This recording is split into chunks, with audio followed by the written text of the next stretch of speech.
last time I mentioned about the four supportive qualities that one has to know about. And then after this four, there are another four things that we should be conscious about when you become a monk. So number one is not taking what is not given, or basically stealing. And number two is a sexual intercourse. And then number three is not killing. And then number five, falsely claiming that I have a supernatural powers. Yeah? So you cannot claim that you have a supernatural powers. So these are the four. Another thing that is prohibited by claiming or committing. So if anyone has done, then that person is regarded as the defeated one. So defeated one. So these are the four prohibited activities that once you become a monk have to avoid. So like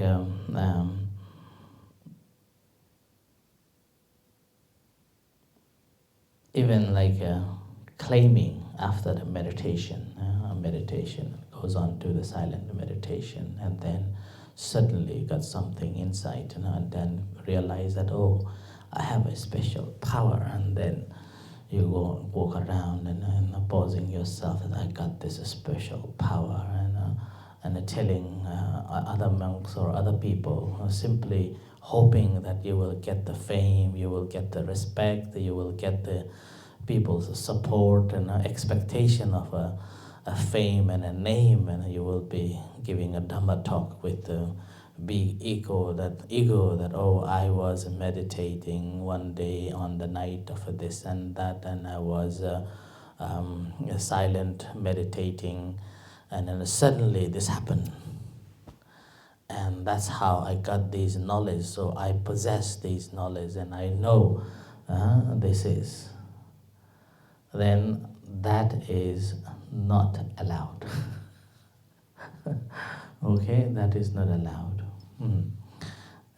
There are people, particularly the meditation practitioners, quite often they think that they have developed better than other people, or they have understood better than other people, and they have gained the knowledge than other people. They have achieved something better than other people, like that. Now, if someone has said so, then there is a mistake. Right? A person who has understood the real Dhamma will not attach to any experiences, any knowledge, and then will not speak it out in order to dominate others, but rather become a very quiet and very observant, and then reflecting on those achievements. And then only speaks when this is necessary, and then that speech again, speaking in a sense that it is possible to be, not as I have attained it. Like there was a monk known as the one who is Arhat. And then there was one monk, novice monk, he was meditating, meditating so strictly. And then after strict meditation, suddenly early in the morning, he got the bright light in his vision. And then he thought that, oh, I am Sotapanna now. Right? I am Sotapanna now. And he could read the numbers, lottery numbers. right? And then he gave away lottery numbers. And then people just bought it and they got a prize. And then with that getting prize, he got the name, he got the fame, and he could not stay in that temple. So he had to run away. So he ran away to the other temple, and when he go to another temple, again he told these lottery numbers to the other lay people. Then again got fame. And then one day, it happened that he happened to attain one of the events where this monk was raising fund to free the Thailand's IMF debt. Right? So this monk was regarded as an enlightened monk, a noble monk. Now he wanted to test his ability.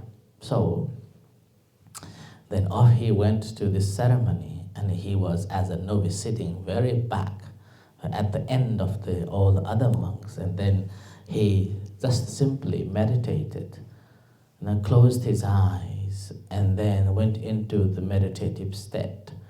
And then he told himself, if this monk, as people claim to be the enlightened one, he must look at me. Because I am a Sotapanna. And then he opened his eyes. When he opened his eyes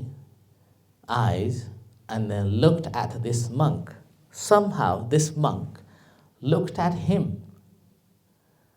And with that gaze of this senior monk looking at this novice monk was frozen, shaken with a fear.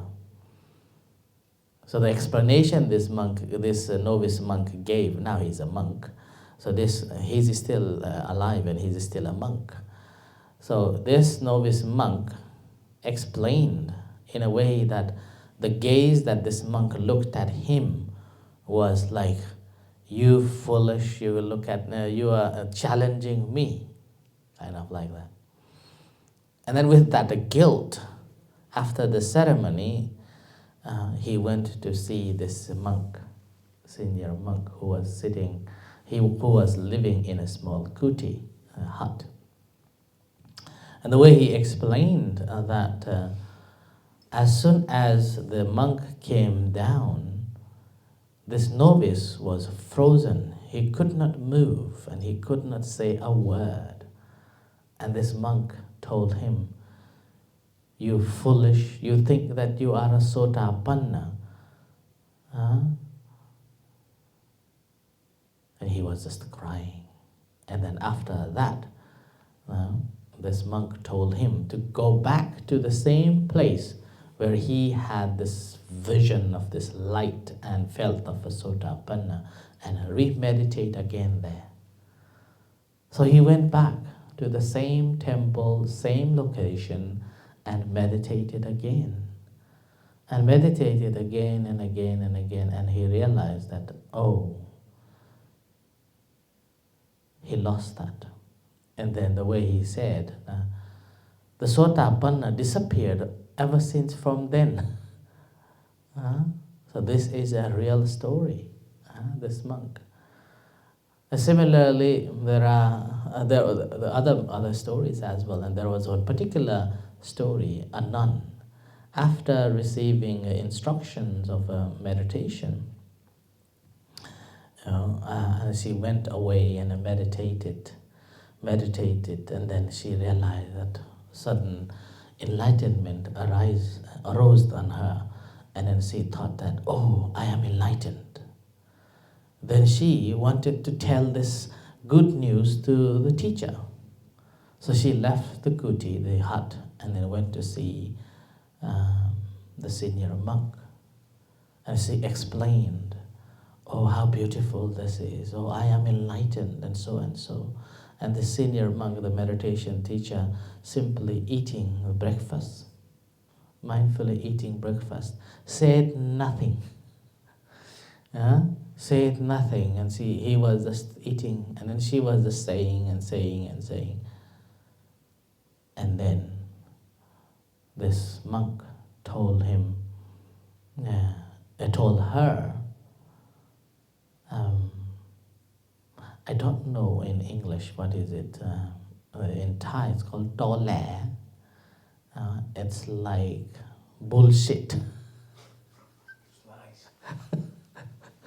It's like a tole or bullshit. And as soon as she heard that, she became very angry.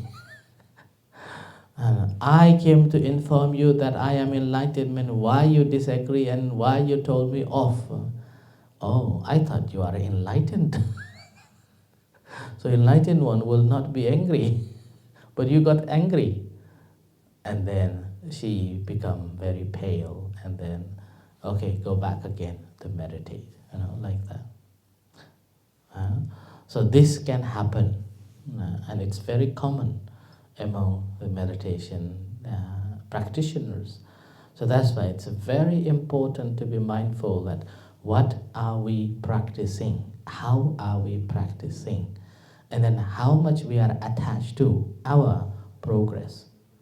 The more you progress in the practice of a meditation, you're supposed to be more humble. You're supposed to be more down to the earth.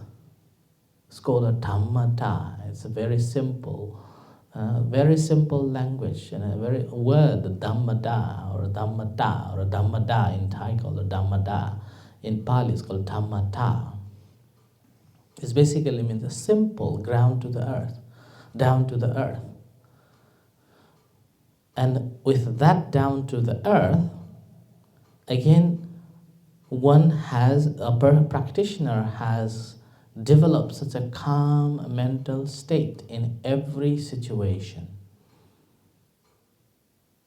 And projection of a kindness and compassion. Seeing that when people talk about their problems, when people talk about their feelings and emotions, that person will be able to see in a very different way. In a way that empathy is there, and in the meantime, in a way that knowing how to help. Sometimes it's not just involving and engaging in it. And the person who has fully understood the practice, that person becomes a one who listeners, one who listens, not one who speaks. And every word that person is going to speak, he has or she has already calculated, well calculated, and speaks only what is needed, not more than that.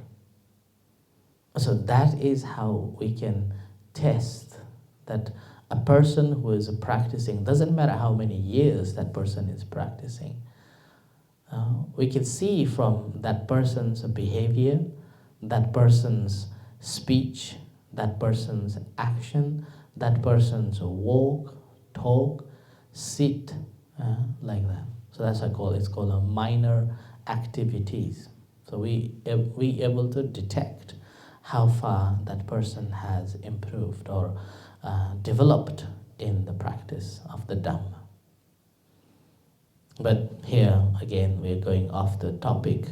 The topic is that we got obviously once you become a monk, you're giving up the sexual intercourse, and not taking what is not given, and then not killing, obviously. But the last one, quite often it can come up, and projecting that I am better, I have developed these qualities, so that's why I explain in the fourth one, rather than other principles, that one is prohibited once decided to a monk. Obviously, the second one again, taking what is not given. This is also something you may have noticed. Even the food, if that's not been offered, you will not take it. So that's also part of it. There is a story. Even like suppose someone's property left somewhere, and then you lift and then put it back at the same place, still regarded as the act of unworthy, part of the stealing. And then if you have moved few yards, then that is regarded as the stealing. So it's very subtle things there. Unless you are in charge of that, let's say in this hall, if you are in charge, then you have a right to move around and put it into the safe place. Then that is not regarded as taking what is not given. But if you are not, and if you are taking, then that is regarded as violation, including the food, like that. So even like a tree branch, when you're walking somewhere and then you pick up someone's a branch, then that's also regarded as stealing too, taking what is not given. So there are so many details in it. But these are the first three are that more gross level, but the fourth one is more like your action, your practice, and then you will be attached to it, which is, we got to be very careful of that. Yeah? So as a practitioner, we got to be very mindful that how are we practicing, and how are we cultivating it, and how are we perceiving that, how are we holding on to it is very, very important. And in the meantime, you are not explaining in a sense that you are superior, you are greater, you are more worthier, likewise. So that also needs to be very careful on that part. So that's the four prohibited actions we got to be mindful once we become a monk.